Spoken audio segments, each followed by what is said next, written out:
Sallallahu ala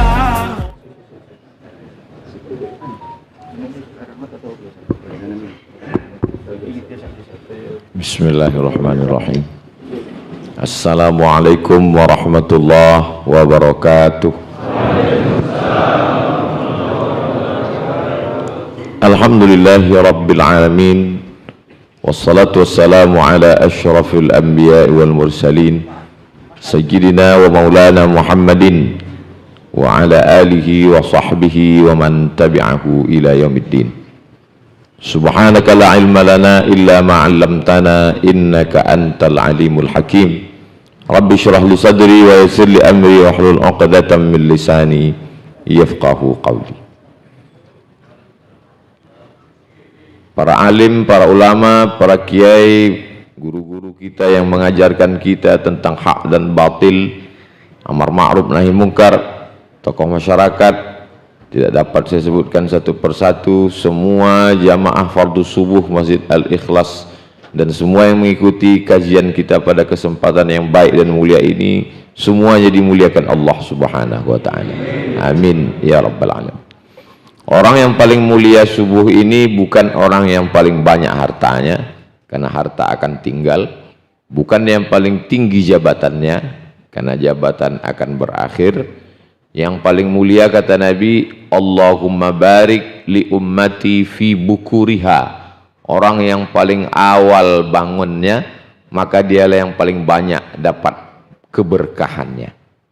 Berkah itu diambil dari 3 huruf, ba, ra, kab. Berkah diambil dari kata baraka yabruku.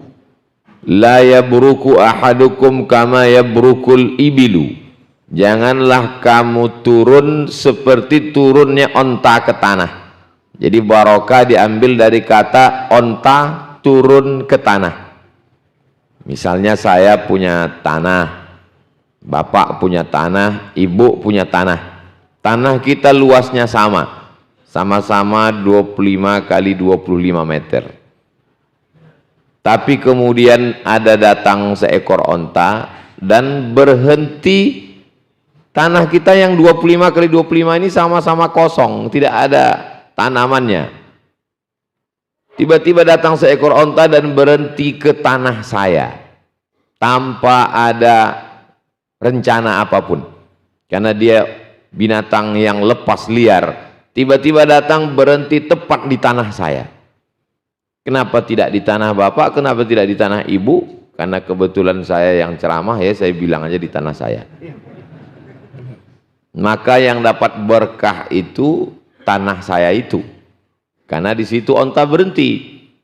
Karena ini onta liar, tidak ada pemiliknya, maka sayalah pemilik onta tersebut. Saya dapat bulunya, saya dapat dagingnya, saya dapat hewan tunggangan. Maka tanah saya itu berkah. Itu asal muasal kata berkah. Jadi sama-sama hidup subuh ini, sama-sama bernafas, tapi kita lebih banyak dapat berkahnya. Berkah langkah tapak kaki. Tapak kaki yang pertama melangkah menghapus dosa, yang kedua mengangkat derajat, yang ketiga menghapus dosa, yang keempat mengangkat derajat. Perlu dipahami, diingat, didengar baik-baik, menghapus dosa, bukan menghapus hutang. Nah, jadi banyak juga yang salah paham. Lalu kemudian tangannya paling berkah yang paling awal bangunnya. Karena ketika dia masuk ke dalam masjid, di beberapa masjid disediakan kotak sedekah di depan pintu. Zaman dulu begitu. Zaman sekarang sudah tidak ada lagi kotaknya. Langsung ada gambar-gambar petak-petak hitam putih, langsung scan QRIS, langsung dia scan, bahkan beberapa jamaah langsung auto debit, langsung terpotong otomatis. Dialah yang paling berkah, karena langsung datang dikirim Allah malaikat, Allahumma a'ti munfiqan khalafa. Orang yang bersedekah berilah dia ganti. Dan dulu ada satu malaikat lagi yang dikirim Allah, berdoa juga. Allahumma a'ti mumsikan talafa. Siapa yang tak bersedekah, binasakanlah dia. Nah, itu. Jadi doa itu memang dua, sepasang dia. Ada sebagian ustadz menyampaikan satu saja. Karena bagian yang kedua itu dia tidak sampai hati untuk menyampaikannya. Kalau saya sampaikan dua-duanya. Di Masjid Al-Ikhlas, kelihatannya tadi saya masuk, tidak ada kotak dan tidak ada scan kiris. Rupanya kelihatan dari sini ada keranjang di belakang. Nah, itu berkah juga. Lalu kemudian keningnya paling berkah. Kenapa? Karena orang yang tidak ke masjid yang masih tidur, keningnya belum memberikan bekas apa-apa ke tanah.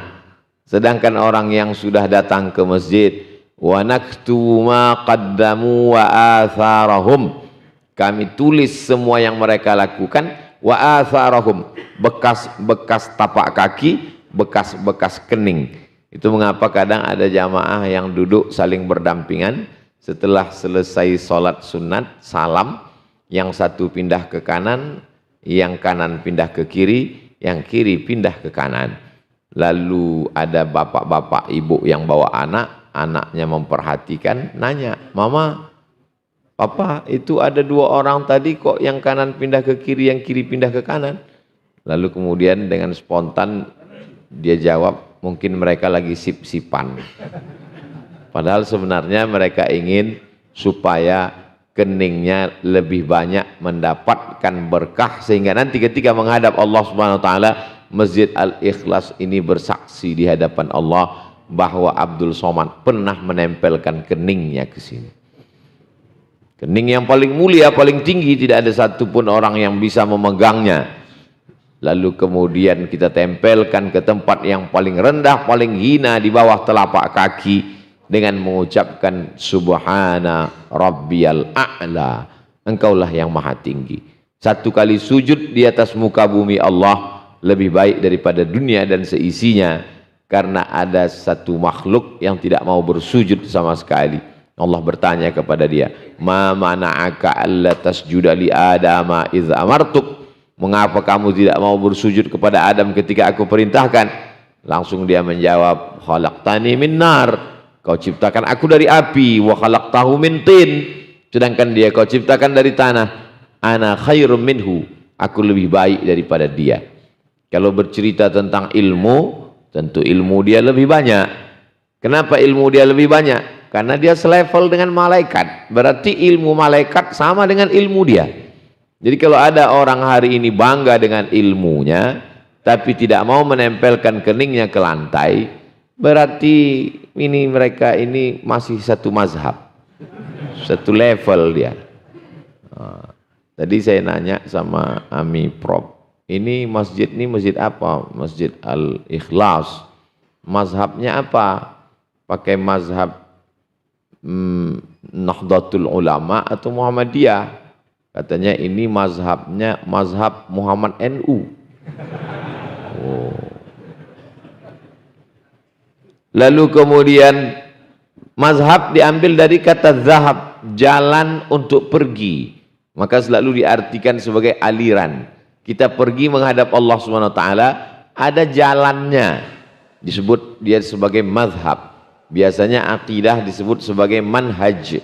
Maka orang yang memahami bahwa agama ini sebagai jalan untuk menghadap Allah Subhanahu wa taala, satu-satunya jalan, jalannya cuma satu, innad dina indallahil Islam. Jalan menuju Allah itu cuma satu. Kata Nabi, dibacakannya ayat, wa anna hadza sirati mustaqima, jalanku ini lurus, la tattabi'us subula, jangan kau ikut jalan-jalan lain yang bercabang-cabang, fatafarraqa bikum an sabili, sehingga membuat kamu berpecah belah jauh dari jalan Allah Subhanahu wa taala. Alhamdulillah, kita subuh ini masih dalam jalan yang kita lafazkan di hadapan Allah Subhanahu wa taala, asyhadu an la ilaha illallah wa asyhadu anna Muhammadan Rasulullah. Kita yang sudah membuka mata tadi, maka yang paling awal dia membuka mata, dia yang dapat berkah duluan, karena lidahnya langsung mengatakan alhamdulillahilladzi ahyana ba'dama amatana wa ilaihin nusyur. Sama-sama bernafas, sama-sama masih hidup, tapi berkah kita lebih banyak. Saya dengan saudara keluarga saya yang ada di Riau sekarang, maka berkah saya lebih banyak. Kalau ikut dengan doa Nabi tadi, Allahumma barik li ummati fi bukuriha, orang yang paling awal bangunnya dia yang dapat berkahnya. Kita baru 4.30 sudah selesai sholat subuh, sudah mandi, sudah bersih, sudah langkah kaki kanan masuk masjid, sudah tahiyatul masjid, sudah qabliyah subuh, sudah sholat subuh, sudah zikir, sudah doa. Saudara saya yang ada di Riau Sumatera sekarang belum sholat subuh. Oleh sebab itu, kalau hitung-hitungan berkah dan jam awal bangun tidur, maka orang Malang ini lebih dulu masuk surga daripada orang Pekanbaru. Tapi kalau dia tidak menggunakan potensinya untuk meraih berkah itu, maka orang Malang ini juga punya potensi untuk lebih dulu masuk neraka. Tergantung kita. Karena sudah dikasih Allah Subhanahu wa taala telinga, diberinya mata, lalu kemudian diberinya hati. Urutannya selalu disebutkan telinga dulu. Innas sam'a wal basar. Dalam ayat lain, wa huwas sami'ul basir. Inna khalaqnal insana min nutfatin amsyajin. Kami ciptakan manusia itu dari nutfah sperma amsyajin. Mohon maaf, yang bercampur dengan sel telur. Nabtalihi, kami uji. Faja'alnahu, lalu kami jadikan dia sami'an basira, bisa mendengar, bisa melihat. Karena memang kita lebih dulu mendengar baru melihat. Kalau tidak percaya, tanyalah pada dokter SPOG, spesialis objin. Spesialis objin itu kandungan, bukan spesialis jin. Mereka yang lebih tahu mana yang lebih dulu antara mendengar atau melihat. Allah kirimkan pendengaran dulu, baru penglihatan. Dan kita pun pada kenyataannya lebih dulu mendengar baru melihat. Makanya ketika saya diajak oleh artis hijrah bagi-bagi beras di salah satu, mohon maaf, panti saudara kita yang bisa mendengar tapi tidak bisa melihat. Setelah penyerahan beras, berikut ini penyerahan beras yang akan diserahkan oleh Al-Mukarram Ustaz Abdul Somad. Selesai penyerahan beras, foto di samping mereka, dipegangnya bahu saya. Oh, ternyata Ustadz Somad itu kurus ya, kata dia. Karena dia bisa mendengar tapi tidak bisa melihat. Didengarnya suara saya di YouTube itu, kata dia, menggelegar. Bayangan dia orangnya besar, ternyata kurus. Ustadz banyak makan ya, kata dia. Kita lebih dulu mendengar baru melihat. Dan ternyata melihat pun tidak selamanya sama seperti yang kita lihat itu. Pernah kamu melihat Ustadz Somad? Pernah. Di mana kamu lihat? Di YouTube. Ternyata di YouTube itu garang sekali. Setelah ketemu, lucu. Nah, itu. Banyak sekali saya melihat orang ketika menonton video dia itu, kesannya sangar, keras. Di antaranya Buya Yahya. Saya melihat beliau di YouTube itu, ini Ustadz keras sekali. Pas ketemu lembut sekali. Masya Allah, tabarakallah. Kemudian Habib Taufik bin Abdul Qadir As-Segar, Ketua Rabithah Alawiyah. Saya tonton di YouTube itu, kelihatannya sangar, keras. Pas ketemu lembut sekali. Itu maka kita tidak bisa menilai orang hanya dari sekedar mendengar, lalu kemudian melihat. Apalagi YouTube-nya dipotong-potong. Nah, itu oleh orang-orang yang tidak punya paket 2 giga. Jadi yang merusak kita ini memang pendengaran, penglihatan tanpa mengiringinya dengan pemikiran. Makanya kata Allah dalam Al-Quran, innas sam'a wal basar wal fuad. Fuad itu ada menyebutnya qalb, ada menyebutnya fuad. Kapan dia qalb, kapan dia fuad? Qalb diambil dari 3 huruf, qaf, lam, ba, qallaba, berbolak-balik, maka dia disebut dengan qalb. Makanya kita meminta supaya yang berbolak-balik itu jangan berbolak-balik. Ya muqallibal qulub, engkau yang membuat dia berbolak-balik, tsabbit qalbi, Kokohkan dia supaya jangan berbolak-balik. Sholat subuh apa enggak? Sholat subuh apa enggak? Sholat subuh apa enggak? Sholat subuh enggak? Sholat subuh enggak? Sholat subuh enggak. Minta supaya dia jangan berbolak-balik. Tapi ada masanya dia sudah tidak lagi berbolak-balik, maka dia disebut dengan fuad. Nabi Muhammad SAW itu disebut dengan fuad. Ma kadzabal fuadu ma ra'a. Fuad, hati Muhammad Nabi SAW sudah tidak berbolak-balik. Kenapa berbolak-balik kita? Karena memang ada dua pilihan. Seperti pilihan saya minuman ini, ada dua pilihan. Masya Allah. Yang satu kopi, yang satu teh. Berbolak-balik. Maka malah tiga pilihannya. Satu lagi air putih. Berbolak-balik. Begitulah Allah Subhanahu wa taala membolak-balikkan hati. Jadi kalau ada orang yang hatinya sudah tidak berbolak-balik antara makan haram, riswah, korupsi, sogok dengan makan uang yang bersih. Saya ini Pak Ustadz, hati saya sudah tidak berbolak-balik. Kenapa? Karena saya hanya mendapatkan yang bersih saja. Kenapa Bapak bisa tidak berbolak-balik? Apakah Bapak sudah sampai ke level fuad itu? Bukan, karena memang tidak ada kesempatan. Memang tidak ada. Jadi orang yang disebut kuat itu adalah ketika dia punya potensi untuk berbolak-balik dan dia bisa istiqomah dalam satu pilihan dengan kekuatan yang luar biasa. Dan yang bisa fuad itu insya Allah adalah jamaah yang hadir subuh ini. Karena dengan segenap kemampuannya dia punya pilihan untuk tetap bertahan di bantal, bertahan dengan selimutnya. Di tangannya ada remote AC-nya dan kunci kamarnya.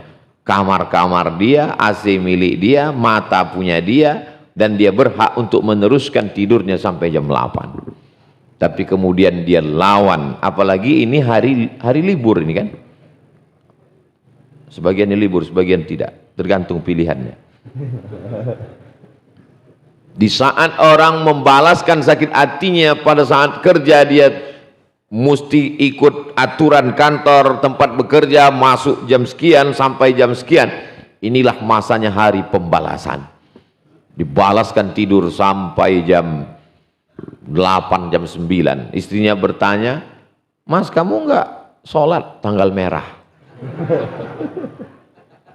Maka hari ini kita menggunakan semua potensi, dari mulai mata sampai telinga sudah mendengar, sampai hati merenung, kaki melangkah, tangan bersedekah, maka kitalah pemilik keberkahan. Makanya kalau ketemu sama orang itu dimintakan berkahnya. Assalamualaikum warahmatullahi wabarakatuh. Barakah. Kalau satu, barakatuh. Kalau jamak, barakatuh. Berkah, berkah, berkah. Berkah hartamu, berkah anakmu, berkah keluargamu, berkah istrimu, berkah kerjamu, berkah uangmu, berkah duniamu, berkah usiamu, berkah akhiratmu. Makanya ketemu orang, lahir anaknya, yang kita mintakan berkahnya. Barakallahu laka fil mauhub wa syakartal wahib wa ruziqta birrahu wa balagha asyuddahu. Semoga anakmu ini berkah. Ketemu dua mempelai laki-laki dan perempuan duduk bersanding, yang dimintakan berkahnya. Barakallahu lakuma wa baraka alaikuma wa jama'a bainakuma fi khair. Ketika ada orang bersedekah, berwakaf, yang dimintakan hartanya itu berkah. Barakallahu laka fima a'taita wa barakallahu laka fima abqaita wa ja'alaka laha wa ja'alaha laka tahuran. Berkah. Kenapa yang dimintakan itu berkah? Bertambah umurnya. Barakallahu laka fi umrik. Semoga Allah berikan berkah pada usiamu. Kenapa yang dimintakan itu berkah? Karena berkah ziyadatul khair, lebih dari semestinya. Mestinya uang itu hanya cukup untuk 1 bulan. Menurut perhitungan upah minimum regional, memang dia bertahan hanya untuk 1 bulan.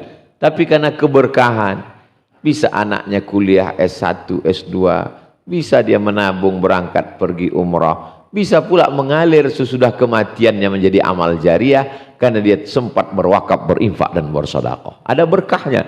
Ada orang yang uangnya 10 kali lipat daripada orang tersebut, tapi hanya dipakai 2 malam selesai. Orang sarapannya nasi lontong, nasi uduk, dia sarapan sabu-sabu. Yang dipakai 2 malam selesai. Tidak ada berkahnya. Maka yang kita cari umur ini berkah. Umat Nabi Muhammad SAW itu letak kemuliaannya pada keberkahannya itu. Kalau dia dapat malam yang penuh berkah itu, inna anzalnahu fi lailatin mubarakah, kami turunkan dia pada malam yang penuh dengan berkah. Kalau dapat berkahnya, Lailatul Qadri khairum min alfi syahri, lebih baik daripada 1000 bulan. Kenapa? Karena dia malam yang penuh dengan keberkahan. Jadi kalau ada orang bangga menjadi umat Nabi Nuh, Nabi Nuh itu meninggalnya umurnya 950 tahun. Bayangkan kalau kita umur 950 tahun, berapa kali ganti KTP, lama sekali itu hidup. Nabi Muhammad SAW katanya umur umat dia itu baina sittina wa sab'in, antara 60 dan 70. Sedikit sekali yang melampaui itu. Zaman Nabi itu, zaman sahabat begitu. Zaman kita sekarang tidak sampai, baru 50 sudah datang macam-macam, jantung koroner, diabetes meletus, asam urat. Mohon yang kebetulan penyakitnya sama persis seperti yang saya sebutkan, jangan tersinggung, karena saya nggak tahu. Beberapa jamaah banyak tersinggung mendengar ucapan ustadz, akhirnya dibawa ke hati, setelah pulang meninggal. Jadi prinsip, karena kalau kita bawa ke perasaan, kenapa ya seolah-olah semua yang diucapkan ustadz itu kok tertuju ke saya gitu, kok dia tahu ya gitu. Padahal sebenarnya ustadz itu nggak ada niat macam-macam, dia hanya ngomong kebetulan kena ke kita. Jadi ketika mengaji itu memang betul-betul niatnya itu berangkat itu bismillah tawakkaltu 'alallah la haula wala quwata illa billah. Hanya saja kadang penempatan jam itu tidak tepat, sehingga ustadz itu tidak tahu dia kapan tausiah itu mesti berakhir. Jamaahnya juga penuh dengan penderitaan. Di rumah menderita, di kantor menderita, di jalan menderita, rekening menderita. Akhirnya ustadz itu menjadi pelengkap penderitaan. Saya pernah tausiah, itu di atas meja itu dibuat lampu 3 warna. Ada merah, ada hijau, ada kuning. Saya sangka meja itu pernah dipakai untuk musabaqah tilawatil Quran. Sehingga lampu itu dipakai, belum sempat nyopot, dipakai untuk ceramah. Saya tanya pengurus, ini bekas MTQ kemarin? Enggak Pak Ustadz. Terus lampu ini untuk apa? Memang bagi Ustadz yang ceramahnya terlalu panjang kami kasih kode. Kalau udah lewat hidupkan kuning, tet, ya, gitu.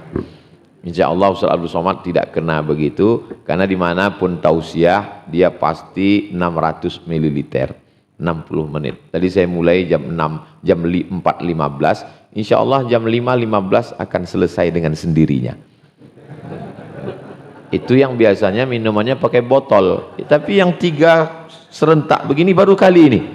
Nah ini memang Masjid Al-Ikhlas ini luar biasa.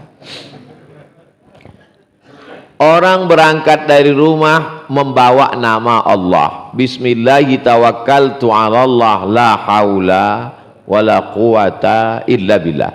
Masuk ke dalam masjid yang dipakainya juga nama Allah. Allahumma ftahli abwaba rahmatik. Mengawali ibadahnya, dia angkat kedua tangannya, dia katakan nama Allah. Allahu Akbar. Di dalam iftitah saat berdiri, dia serahkan semuanya kepada Allah. Inna salati wa nusuki wa mahyaya wa mamati lillah. Di ujung tasyahudnya sebelum salam, dia serahkan 4 juga kepada Allah. At-tahiyatul mubarakatus salawatut thayyibatu lillah. Jadi kalau hidup ini diserahkan kepada Allah, apa balasan Allah? Wa huwa yatawallas salihin. Hidupnya Allah yang ngurus, hidupnya Allah yang ngatur. Jadi kalau ada orang stres, depresi, dia masukkan dunia beserta isinya ini ke dalam kepalanya yang hanya nomor paling besar. Kepala saya ini termasuk yang agak besar, nomor 9. Maka orang heran, Ustaz ini badannya kecil kok kepalanya besar, kata dia. Saya bilang, Allah Ta'ala membagi kepala itu dulu saya nggak minta. Nggak ada request. Maka kita tidak boleh mencela orang karena sukunya. Tidak ada orang yang pernah minta jadi orang Jawa atau jadi orang Batak atau jadi orang Tionghoa. Itu pemberian Allah Subhanahu wa Ta'ala. Ada yang kita ini bisa memilih antara mau sholat subuh atau tidak, itu memilih. Kamu kenapa nggak sholat subuh? Maka kita boleh marah ke anak kita karena dia salah pilih antara sholat dengan enggak. Kamu kenapa nggak sholat? Tapi kita nggak bisa marah sama orang karena sukunya, karena suku nggak bisa milih. Kenapa Ustaz Somad jadi orang Sumatera? Loh, saya dulu nggak bisa milih. Malaikat nggak pernah datang bawa multiple choice. Mau jadi orang apa kamu? Tapi menjadi orang yang bertakwa menyebut nama Allah, itu kita bisa memilih antara menyebut aku atau menyebut Allah Subhanahu wa Ta'ala. Maka ketika orang melepaskan semuanya bersih total, tidak ada apapun selain daripada Allah, air yang putih bersih, tidak putih malah, tidak ada warna sama sekali, dia tidak hitam karena tidak ada kopi di dalamnya. Dia tidak merah karena tidak ada teh di dalamnya. Dia tidak manis karena tidak ada gula di dalamnya. Dia tidak pahit karena tidak ada racun di dalamnya. Dia tidak asin karena tidak ada garam di dalamnya. Dia yang murni bersih, tidak ada campuran apa-apa. Orang Arab menyebutnya al-ma'ul khalis, air yang ikhlas. Maka berilah Ustadz air yang ikhlas. Supaya apa? Supaya tenggorokannya tidak rusak oleh gula. Ustadz tidak boleh dikasih kopi sama teh, karena kalau tenggorokannya yang panas habis berceramah itu dikasih air gula, itu tidak panjang umur suaranya. Nanti berumur dia 50, 60 kalau jumpa, apa kabar? Sudah ngopi belum? Rusak pita suaranya. Masjid Al-Ikhlas ini memberikan saya 3 pilihan. Ustadz mau minum teh atau minum kopi atau air. Karena beberapa ustadz kadang menyindir, masa tausiah nggak ada tehnya. Maka Masjid Al-Ikhlas memberikan pilihan. Tapi di antara yang paling bersih, paling tulus, paling ikhlas, al-ma'ul khalis. Air ikhlas itu karena tidak tercampur dengan apapun, disebut dia dengan air yang ikhlas. Kita selalu menyebutnya air mineral. Lalu kemudian berat. Ada brutu, berat kotor. Karungnya, sampahnya terhitung di dalam. Tapi ada berat yang bersih, namanya netto. Netto. Itu grup band Pak Ustaz, itu Leto. Netto bersih. Orang Arab menyebut yang bersih itu al-waznul khalis, berat bersih. Tidak masuk sampahnya, tidak masuk kotorannya, tidak masuk batunya, tidak masuk karungnya. Netto berat bersih, al-waznul khalis. Ada air, dia keluar, tidak tercampur dengan darah. Mimbaini farthin wadamin. Farthin kotoran, warnanya hitam. Damin darah, warnanya merah. Kalau dia terkontaminasi oleh kotoran, maka dia berubah jadi hitam. Kalau dia kena menyentuh darah, maka dia menjadi merah. Dia tidak kena darah dan tidak kena kotoran, keluar jernih bersih air susu kambing. Maka disebut dengan air ikhlas. Karena tidak terkontaminasi, dirusak oleh kotoran najis warnanya hitam dan darah warnanya merah. Begitulah Allah memberikan contoh perumpamaan supaya hati kita ini tulus, bersih, tidak ada apa-apa. Sampai-sampai ada orang yang berkata, aku beramal bukan karena ingin surgamu dan bukan pula karena takut nerakamu. Lalu kamu beramal kenapa? Karena disuruh oleh istriku. Masih ada unsur itu di dalam. Maka sebagian jamaah ragu kalau dia sholat minta surga. Ustaz Somad, boleh nggak kalau sholat ini minta surga? Katanya hati kita berarti kita nggak tulus, nggak ikhlas. Ikhlas nggak ikhlas itu bukan pakai rasa, tapi pakai hukum syariat Islam. Bolehkah kita sholat minta surga? Wasari'u ila maghfiratin min rabbikum wa jannatin arduhas samawati wal ard. Bersegeralah kamu kepada ampunan, beribadah kepada Allah untuk mendapatkan surga seluas langit dan bumi. Kenapa tidak boleh minta surga? Allah yang nyuruh minta surga. Nabi Muhammad SAW apa ada nyuruh minta surga? Ya, idza sa'altumullaha fas'aluhul firdaus. Kalau kamu minta kepada Allah, mintalah surga firdaus. Bahasa Arabnya firdaus. Orang barat menyebutnya paradise. Firdaus. Jadi kalau ada orang mengatakan jangan beribadah karena minta surga. Loh, kamu ikut siapa? Allah nyuruh minta surga, Nabi Muhammad nyuruh minta surga. Standarnya ikhlas nggak ikhlas itu adalah benar kata Allah, benar kata Rasulullah. Ini banyak sekarang anak muda ngaji habis itu pakai rasa. Kamu kenapa nggak ke masjid? Saya kalau ke masjid hati saya nggak ikhlas. Saya lebih ikhlas di rumah. Ditanya sama bapaknya, ibu-ibunya, Bu, anak ibu di rumah itu sholat? Enggak. Maksudnya, katanya kamu nggak ke masjid karena takut nggak ikhlas. Di rumah pun saya kalau kelihatan nggak ikhlas. Jadi saya cukup pejamkan mata, sholat saya batin di hati saja. Standarnya adalah mengikut syariat yang diajarkan Nabi Muhammad sallallahu alaihi wasallam. Nabi sholat ke masjid. Nabi tidak pernah meninggalkan sholat fardu di masjid. Bahkan ketika dia sakit pun disiram pakai air 5 qirbah. Kulit kambing dijahit, dimasukkan air ke dalamnya, disiramkan. Begitu terbangun Nabi, apa permintaannya? Bawakan ke masjid untuk sholat berjamaah. Kenapa tiba-tiba ada sekarang umat Nabi Muhammad SAW tidak mau sholat berjamaah? Karena takut riya. Mana yang lebih hebat kita dengan Nabi SAW? Dalam kitab Al-Fiqhul Islami wa Adillatuh, dalam pembahasan tentang sholat berjamaah, Syekh Wahbah Zuhaili bercerita, kalangan salaf dulu, kalau mereka tertinggal takbiratul ihram, dia berduka takziah 3 hari. Kalau sampai tertinggal sholat sampai salam, sampai ke masjid tiba-tiba orang sudah salam, dia berduka takziah 7 hari. Sebagian menghukum dirinya sekali tinggal sholat takbiratul ihram, malamnya dia tahajud sholat malam dari isya sampai ke subuh. Dia hukum dirinya. Kenapa engkau yang semestinya beribadah kepada Allah terlambat? Hari ini ada orang yang tidak peduli, bernafas dengan udara titipan Allah, paru-parunya ciptaan Allah, berjalan di atas muka bumi milik Allah, lalu dengan seenaknya berbuat menurut dia. Uang-uang saya, mata-mata saya, semua milik saya. Mengapa saya tidak?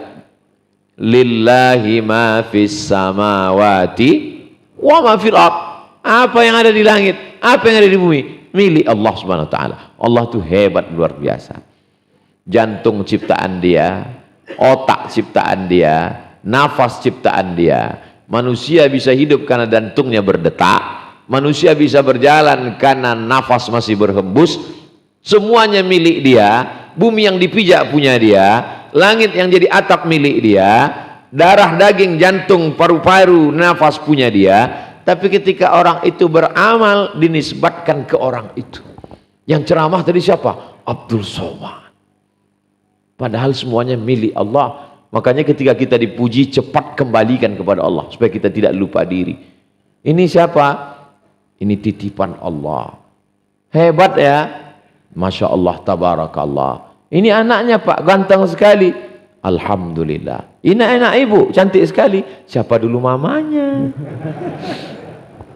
Lupa dia mengembalikannya kepada Allah. Balik dalam keadaan senang maupun susah, maka katakanlah, ketika ujian itu datang, cepat kembalikan kepada Allah. Alladzina idza asabathum musibah qalu inna lillah. Allah pinjamkan kepada engkau. Ada yang dipinjamkannya 1 tahun dia tarik, meninggal balita. Ada yang dipinjamkannya 10 tahun, 12 tahun, 15 tahun, meninggal remaja. Ada yang dipinjamkannya sampai tua nggak diambil-ambil, disangka orang Allah lupa. La ta'khudhuhu sinatun wala naum. Allah tidak mengantuk, Allah tidak tidur. Allah meminjamkan sesuai dengan keinginan yang diberikan Allah Subhanahu wa taala. Maka tergantung bagaimana kita menyikapinya. Apakah kita tergesa-gesa dengan nafas tersengal atau kita mampu menahannya. Perempuan dikatakan paling tidak bisa menahan perasaan. Kalau dia senang diungkapkannya dengan penuh kesenangan, kalau dia susah diungkapkannya dengan penuh kesedihan. Makanya dilarang menarik-narik rambut, memukul-mukul pipi, merobek-robek kantong. Laisa minna man darabal khudud wa syaqqal juyub. Siapa yang memukul-mukul pipi, menarik-narik rambut, menyobek-nyobek kantong, bukan umat Nabi Muhammad SAW. Karena zaman dulu perempuan jahiliyah, kalau meninggal anaknya, meninggal suaminya, dia pukul-pukul pipinya, dia tarik-tarik rambutnya, dia sobek-sobek kantongnya. Yang lebih parah lagi orang sekarang, bukan cuma pipi dia pukul, pipi orang pun dipukulnya juga. Perempuan yang luar biasa, anaknya meninggal, suaminya sedang musafir, maka kata dia kepada tetangganya, nanti kalau suamiku pulang, jangan beritahu kabar duka ini. Dia letakkan anaknya di kamar sebelah, begitu suaminya pulang, dia sudah mandi, dia sudah bersih, dia bersolek untuk suaminya. Zaman dulu sahabat Nabi yang perempuan itu bersolek untuk suaminya. Hari ini umat Islam bersolek untuk suami orang lain. Kalau suaminya pulang dia seperti mak lampir. Tapi kalau suami orang lain dia bersolek pas mau kondangan dan seterusnya. Dan makhluk seperti itu tidak ada di Malang, di tempat lain. Lalu kemudian setelah suaminya pulang, dia berikan makanan yang terenak, terlezat. Dan ketika itu suaminya bertanya, anak kita mana? Anak kita sedang tidur lelap. Kenapa dia tidak ada di sini? Karena tidurnya lebih lelap daripada sebelumnya. Padahal anak itu sudah meninggal dunia di dalam kamar. Mampu dia menahan air matanya, mampu dia menahan emosinya. Perempuan itu bernama Ummu Sulaim, suaminya Abu Talha. Begitulah Allah Subhanahu wa taala memberikan perasaan yang kuat. Apa yang membuat dia kuat? Yang membuat kuat itu bukan kita, yang memberikan kekuatan itu dia. Maka dinisbatkan kepada dia dan lisan kita berkata la haula wala quwata illa billah. Jadi sesungguhnya apa yang kita lakukan ini untuk menguatkan diri kita ketika ujian itu nanti datang. Ya ayyuhalladzina amanu ista'inu bis sabri wassalah. Yang dipanggil itu hanya orang yang percaya saja. Yang tidak percaya silakan, enggak apa-apa. Ya ayyuhalladzina amanu, hai orang yang percaya bahwa di dalam dirinya itu ada ruh yang tidak kelihatan. Yang kita sembah itu Allah, tidak kelihatan. Yang menyembah itu ruh, tidak kelihatan. Yang mencatatnya malaikat, tidak kelihatan. Surga Jannatul Firdaus, tidak kelihatan. Orang sekarang mau yang kelihatan. Benda yang kelihatan itu disebut dengan materi. Orang yang hanya percaya kepada yang kelihatan disebut dengan materialism. Jadi saya ketemu dengan salah satu mu'alaf yang pernah mencoba semua agama. Jadi dia anggap agama ini ya seperti beli pakaian di mall lah. Tes ini enak ini. Kenapa kamu pilih Islam? Kata dia, ada satu yang beda dengan yang lain. Apa bedanya? Di Islam ini Tuhannya nggak kelihatan. Jadi bagi saya menarik dia kalau nggak kelihatan. Yang lain kelihatan katanya. Nah, itu. Ketika seseorang itu meyakini bahwa yang tidak kelihatan dalam dirinya ruh, menyembah yang tidak kelihatan, mengharapkan pahala yang tidak kelihatan, dicatat oleh yang tidak kelihatan, akan masuk ke alam yang tidak kelihatan, maka itu disebut dengan iman. Hanya orang yang percaya saja. Ya ayyuhalladzina amanu ista'inu, minta tolonglah kepada Allah bis sabri, dengan sabri. Sad ba ra, sabr. Kalau kita ketik di Google nabatus sabri, tanaman sabar, keluar pohon yang airnya pahit, dilihat tidak menarik, itu adalah sabar, pohon kaktus. Sabar itu kaktus, dilihat tidak enak. Sabar itu bukan mawar, sabar itu kaktus, dilihat tidak enak, Jangan dekatkan ke hidung, bengkak. Airnya pahit. Sabar itu pahit. Sabar itu pahit, berat Pak Ustadz. Iya, karena balasannya surga. Kalau ringan, balasannya cuma kipas angin sama rantang. Makanya kata Allah, ya ayyuhalladzina amanu, hai orang yang percaya kepada Allah, ista'inu, minta tolonglah kamu kepada Allah bis sabar, dengan sesuatu yang pahit. Tapi makna lain dari kata sabar adalah menahan. Karena orang sabar itu mampu menahan tangannya untuk tidak memukul pipi, merobek baju dan menarik rambut. Mampu menahan lidahnya untuk tidak menghujat. Kenapa suami saya yang meninggal? Kenapa bukan suami tetangga saya yang nggak sholat? Itu nggak boleh. Dia mampu menahan pikirannya untuk tidak berkata macam-macam, mampu menahan hatinya. Satu yang tidak bisa ditahan, air mata. Tak ada orang yang bisa menahan air mata. Makanya ketika Ibrahim, anak Nabi SAW, dari perempuan bernama Maria Al-Qibtiyah, perempuan dari Mesir, meninggal umur 18 bulan, meleleh air mata Nabi. Sahabat bertanya, "Ama tarda ya Rasulullah? Apakah engkau tidak ridha menerima takdir ini ya Rasulullah? Kenapa engkau menangis? Kenapa keluar air matamu?" Apa jawab Nabi? Ini tetesan air mata kasih sayang. Orang beriman itu kadang karena terlalu cinta. Berapa banyak saya ketemu dengan jamaah meleleh air matanya. Saat bersalaman, menggenang air matanya. Air mata kasih sayang. Air mata keharuan. Tapi ada juga yang disebut dengan air mata buaya. Buaya itu nggak ada pori-porinya. Kita kalau habis lari berkeringat, maka cairan tubuh kita ini keluar melalui lubang. Buaya itu tidak ada. Kalau Bapak Ibu nggak percaya, pulang dari sini singgah ke kebun binatang, periksalah. Maka satu-satunya cara untuk mengeluarkan cairan keringatnya melalui satu lubang di celah matanya. Maka ketika dia berkeringat, keluar. Karena air matanya itu bukan karena perasaan, tapi karena keringat, maka disebut dengan air mata buaya. Maka kalau ada orang yang air matanya itu bukan karena ketulusan, itu disebut dengan, alah saya nggak percaya, air mata buaya. Buaya selalu dijadikan permisalan tentang berbagai macam, baik air mata maupun tentang kesetiaan. Binatang yang paling setia, buaya. Makanya di Betawi kalau ada orang menikah, arak-arakan, yang paling depan itu roti panjang, roti buaya. Selama dia di air. Kalau dia sudah naik ke darat menjadi beda. Ini ceramah kita ini kok kemana-mana ya Pak Ustadz? Karena di balehonya nggak ada temanya. Jangan salahkan saya, salahkan panitia. Ya ayyuhalladzina amanu, wahai orang yang percaya, tolong nanti kalau pulang yang diingat itu yang ayat-ayatnya, jangan yang buaya ini. Bis sabri wassalah. Sabar artinya pahit, karena menahan itu pahit.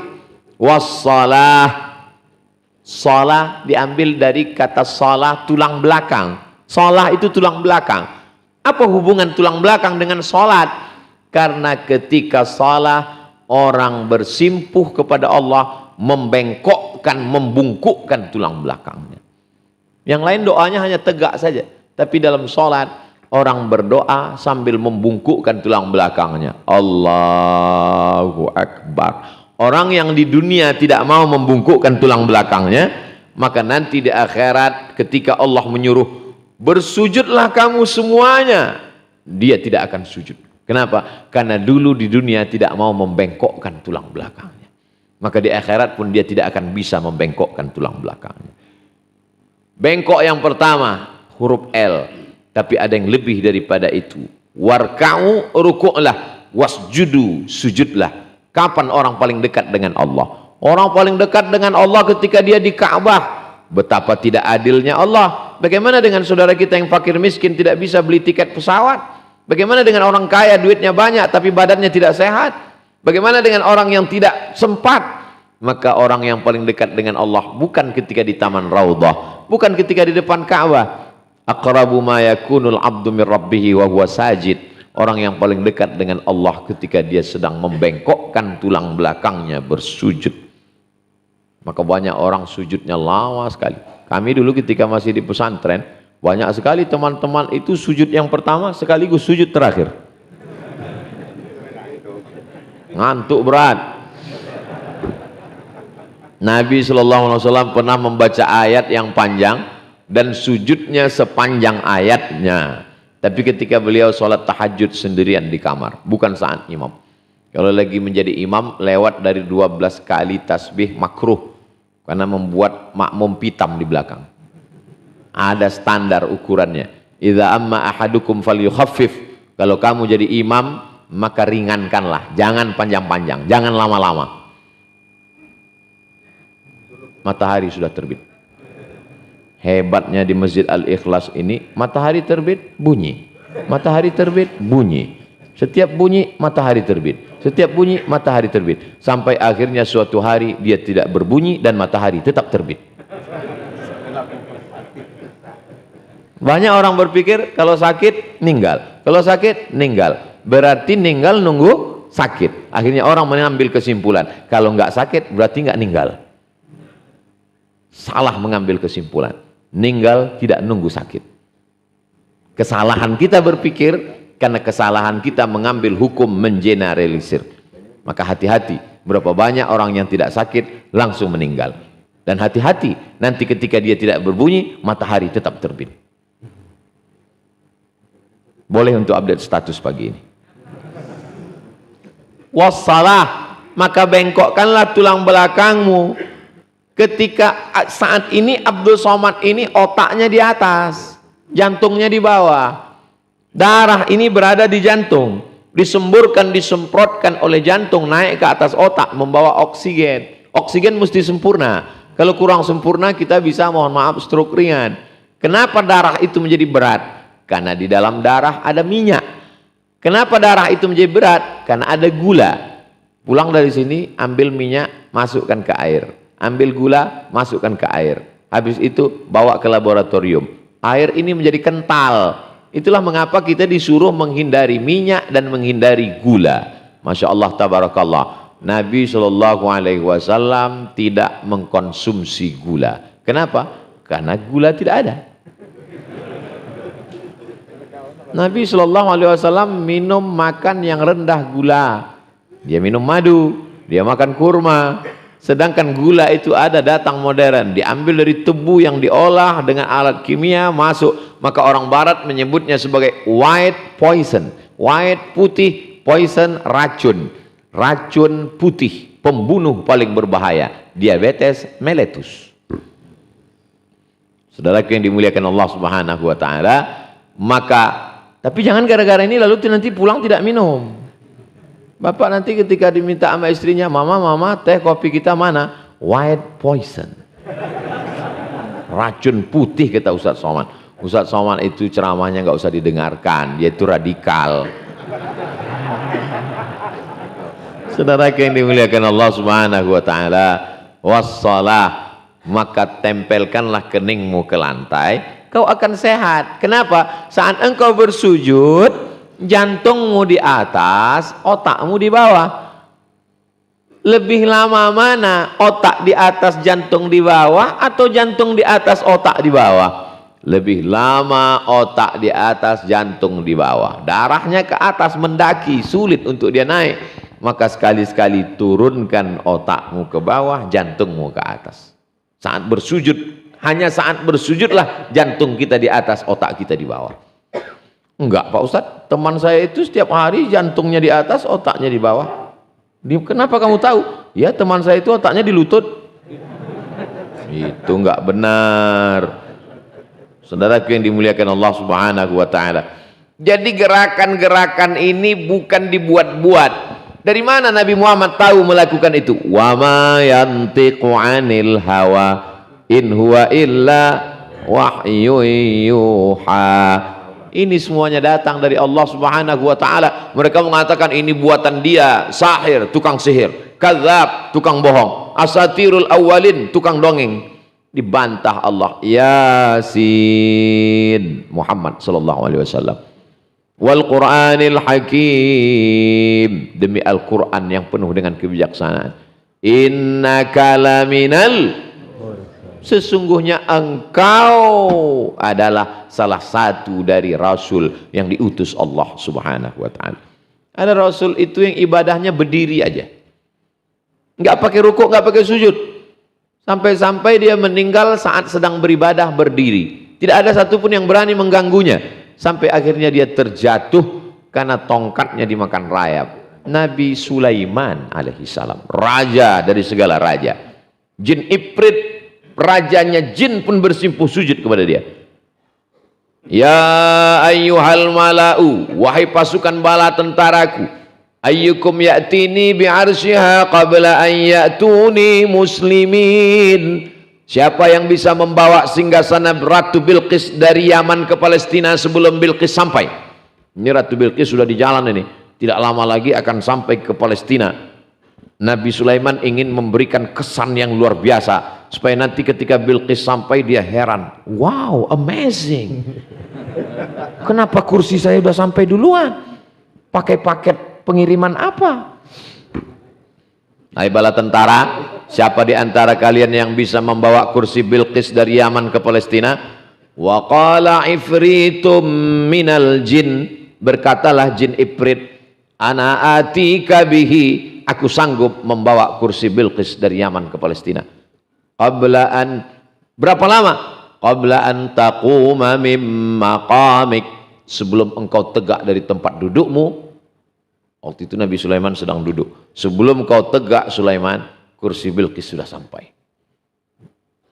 Jin induknya jin, raja jin bersimpuh sujud takut kepada Nabi Sulaiman alaihissalam. Makanya Nabi Sulaiman itu disebut dengan raja di raja. Orang barat menyebutnya dengan King Solomon. Bahkan ada yang mengatakan kerajaannya sampai ke Indonesia, di Yogyakarta, namanya Sleman. Biasa kehebatan Nabi Sulaiman alaihissalam.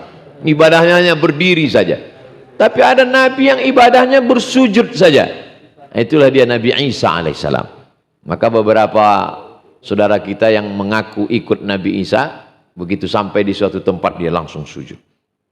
Ibadah Nabi Muhammad SAW menggabungkan semua ibadah nabi-nabi, dikomplitkan di dalam risalah syariat Islam.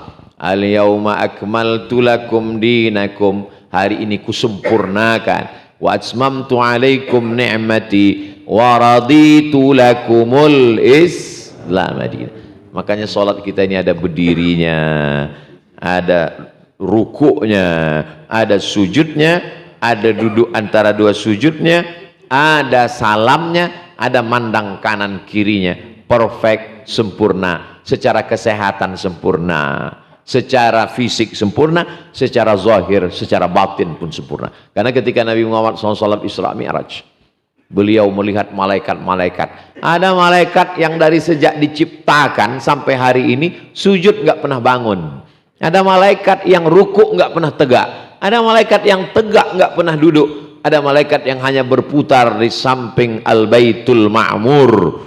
Subhanallah walhamdulillah wa la ilaha illallah wallahu akbar. Dan semua malaikat bertasbih. Makanya kadang jamaah ini saya heran juga kalau dia nanya, Ustaz Somad, saya mau nanya. Iya. Wahyu kan sudah habis. Betul. Jadi malaikat Jibril itu berarti pensiun sekarang. Bacalah di surat Al-Baqarah ketika Allah mau menciptakan manusia. Inni ja'ilum fil ardi khalifah. Aku mau menciptakan manusia di bumi. Apa kata malaikat? Ataj'alu fiha man yufsidu fiha wa yasfikud dima. Untuk apa kau ciptakan makhluk baru yang suka menumpahkan darah, berkelahi, berperang? Wa nahnu nusabbihu bihamdika wa nuqaddisu lak. Sedangkan kami makhluk yang bertasbih mensucikan.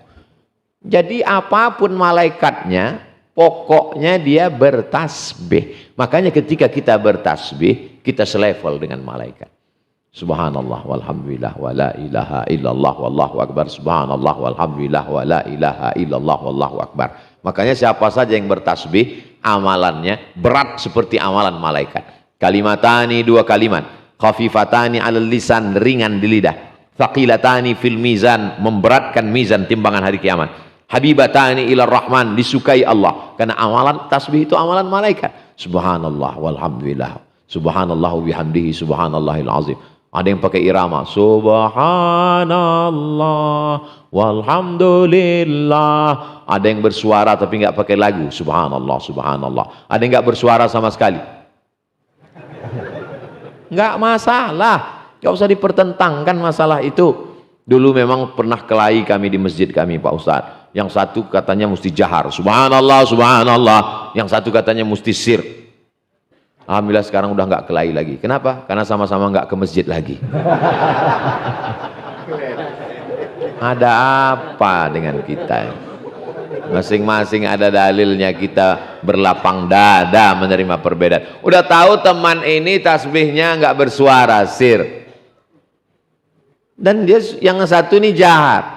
Kita amalkan saja, kita ikhlas, kita urus diri kita. Ngapain kita urus orang? Ini malah ngurus yang memaksa supaya yang sir jadi jahar, malah ngejek. Subhanallah, subhanallah. Kita ini beramal karena Allah, apa karena manusia?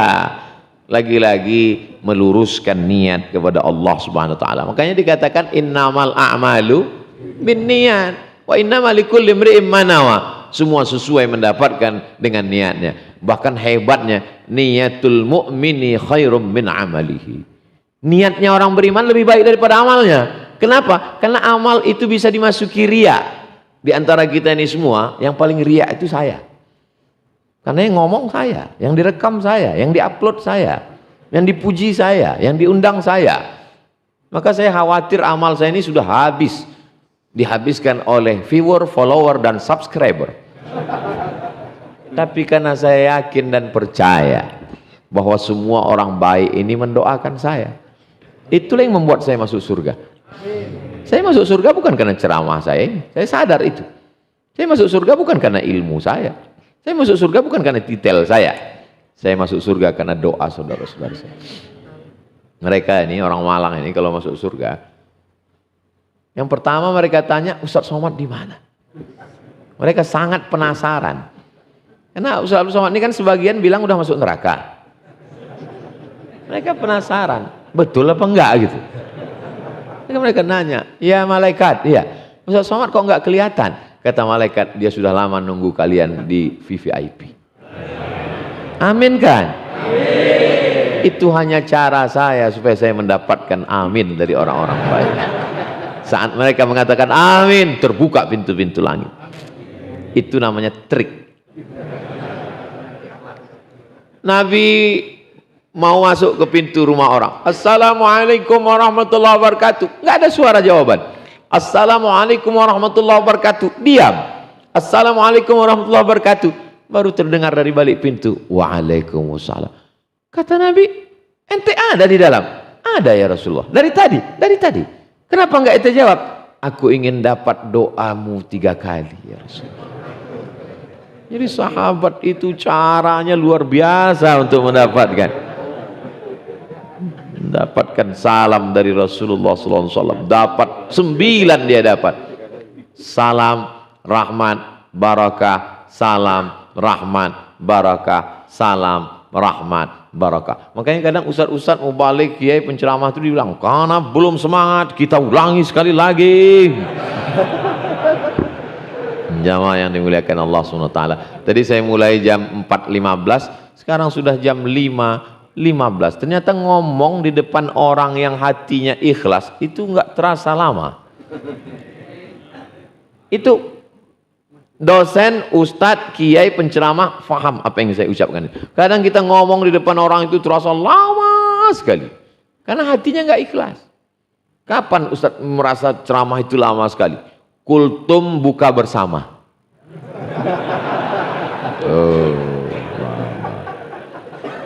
Karena jamaah itu nggak ada yang peduli pada pengajian. Dia mikir ada kolak enggak ya, ada enggak. Tapi subuh ini masya Allah tabarakallah, saya ngomong mengalir begitu saja dan tiba-tiba saya lihat sudah jam 5.15. Jadi kesempatan kita untuk sholat sunat isyraq, waktu kita ini berkah dan kita sudah dapat pahala seperti haji dan umrah. Hadisnya ada dalam Sunan Tirmidzi. Hadisnya hadis hasan. Tidak ada ikhtilaf di antara ulama hadis hasan. Tidak ada ikhtilaf sama sekali tentang menerima hadis hasan sebagai dalil.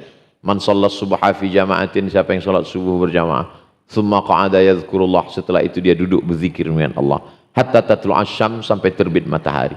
Emang Ustaz yakin udah terbit matahari? Udah bunyi. Thumma yusalli rak'ataini, setelah itu dia salat sunat 2 rakaat, salat sunat isyraq. Kanat lahu ka'ajri hajjatin wa umrah, dapat pahala seperti haji dan umrah.